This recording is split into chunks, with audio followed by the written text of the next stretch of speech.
চীন আর ভারতের যুদ্ধ কি শুরু হয়েই যাবে? মন্দ ভাবনা মনে জায়গা নিচ্ছে, কারণ বরফে ঢাকা লাইন অফ অ্যাকচুয়াল কন্ট্রোলের সর্বোচ্চ উচ্চতায় চীনের পিপল লিবারেশন আর্মির ঝিংজিয়ান সেনা কমান্ডোর একটি রেজিমেন্ট যুদ্ধমহড়া সম্পন্ন করেছে। লাদাখের মতো ভয়ঙ্কর প্রতিকূল আবহাওয়ায় যুদ্ধ করার জন্যই কি ঝিংজিয়ান সেনা কমান্ডোদের এমন পরিস্থিতি? ভারতের তো আর এত অনুমান করার সময় নেই। চীনা সেনাদের তৎপরতার খবর জেনেই সতর্ক হয়ে গেছে ভারতীয় সেনারা। চীন ভারত যুদ্ধের দামামা এই নতুন বাজছে না, তাদের সংঘর্ষে রক্ত ঝরেছে 2020 সালেও। গালোয়ান ঘাঁটিতে ভারত ও চীনের সেনাবাহিনীর মধ্যে সংঘাতে দুই পক্ষের সেনার প্রাণহানি হয়েছে। তারপর সীমান্ত শান্ত করতে গত কয়েক বছর ধরে দুই দেশের সেনা কমান্ডাররা বৈঠকের পর বৈঠক করে গেছেন। 2024 সালের অক্টোবর মাসে সমঝোতা হয়।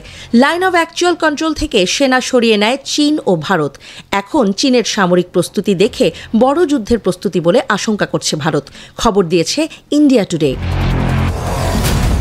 পৃথিবীর উচ্চতম যুদ্ধক্ষেত্রে সামরিক মহড়ায় চীনের সেনা কমান্ডোর একটি রেজিমেন্ট তাদের গাড়ি, ড্রোন এবং আরও নানা অস্ত্রশস্ত্র ব্যবহার করেছে।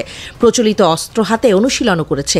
চরম প্রতিকূল আবহাওয়ায় টিকে থাকতে চীনা সেনারা শারীরিক ও মানসিক অনুশীলনও করেছে।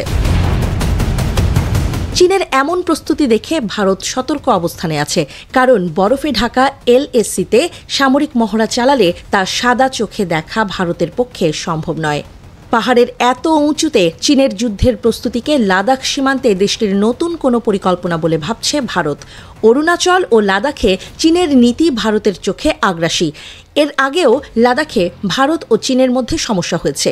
LAC নিয়ে সমঝোতার পরও সেখানে চীনা সেনাদের বিশেষ মহড়া ভারতের জন্য চিন্তার। লাদাখে সেনাবাহিনীর যাতায়াত সহজ করার উদ্যোগ নিয়েছে ভারত। জম্মু ও কাশ্মীরে সোনমার্গে জেড মোর টানেল এজন্যই তৈরি করেছে ভারত।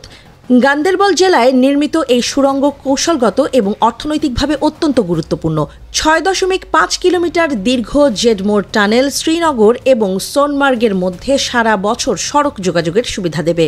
এতদিন অতিরিক্ত তুষারপাতের কারণে মাসের পর মাস রাস্তা বন্ধ থাকত। এখন টানেল ব্যবহার করে সারা বছর সহজেই সোনমার্গে পৌঁছানো যাবে। জেডমোর টানেলটির নির্মাণ ব্যয় 2,700 কোটি টাকা। টানেল প্রকল্পের দৈর্ঘ্য প্রায় 12 কিলোমিটার আর মূল টানেলটির দৈর্ঘ্য 6.5 কিলোমিটার। সমুদ্রপৃষ্ঠ থেকে 8,650 ফুটেরও বেশি উচ্চতায় অবস্থিত। সোনমার্গ টানেলটি লেহ যাওয়ার পথে শ্রীনগর এবং সোনমার্গের মধ্যে যে কোনো আবহাওয়ায় যোগাযোগ ও সংযোগ উন্নত করবে। আগে ভূমিধস এবং তুষারধসের কারণে এই পথটি মাঝে মধ্যে বন্ধ থাকত। এখন কৌশলগতভাবে গুরুত্বপূর্ণ লাদাখ অঞ্চলে ভারতের পৌঁছানো আরও সহজ হলো। এবার কি হবে?